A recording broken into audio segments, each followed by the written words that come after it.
Boxe, un an ferme de suspension pour Yoka, sa carrière entre parenthèses, la conquête entre parenthèses, le boxeur français Tony Yoka a écopé d'un an de suspension ferme en France pour infraction aux règles antidopage, un coup dur pour le champion olympique des superlourds qui va s'en remettre au Conseil d'État.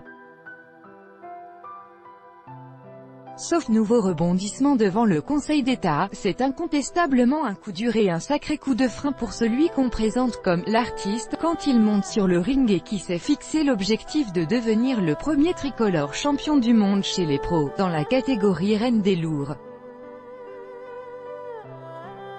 Dans ce plan très scénarisé, baptisé « La Conquête », avec le soutien de son partenaire et diffuseur Canal, Tony Yoka doit marcher inexorablement vers les sommets, pour tutoyer les plus grands et inscrire son nom dans l'histoire de la boxe, à côté de ses modèles, Mohamed Ali ou Lennox Lewis.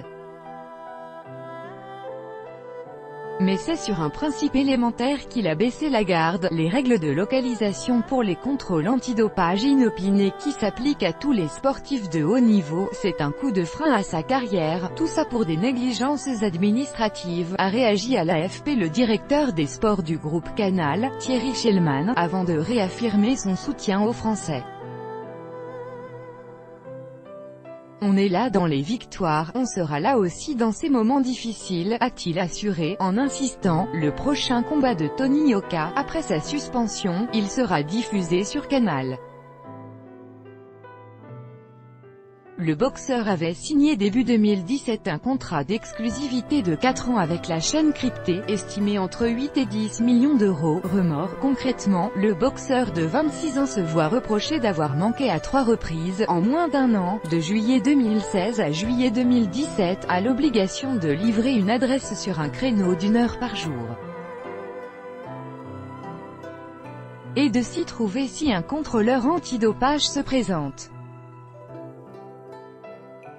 En décembre dernier, il avait écopé d'une suspension beaucoup plus clémente, 12 mois avec sursis, devant la Fédération française de boxe, FFB, mais l'Agence française de lutte contre le dopage, AFLD, soucieuse de faire respecter le Code mondial antidopage, a repris le dossier.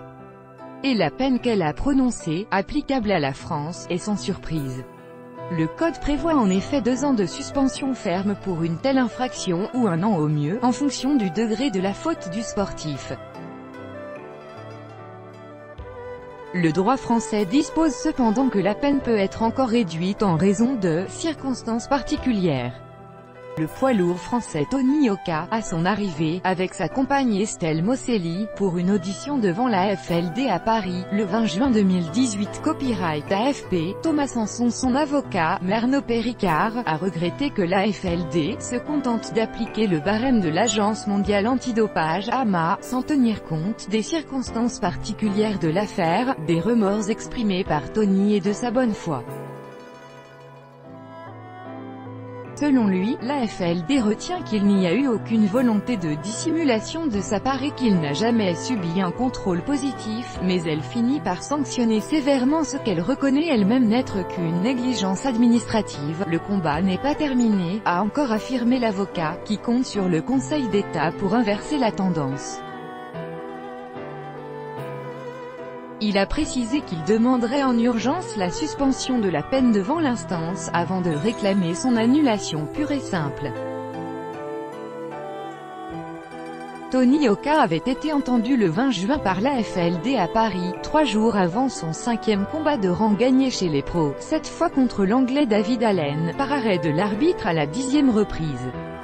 Après ses 5 premières victoires, le Français, entraîné aux États-Unis par le célèbre coach Virgil Hunter, avait promis une grosse surprise à la fin de l'année. Pourquoi pas maintenant rentrer dans le top 20, avait-il lâché. Avant de prévenir que tout se reposait sur la décision de l'AFLD. Tout droit de reproduction et de représentation réservé. Copyright 2018, Agence France Presse.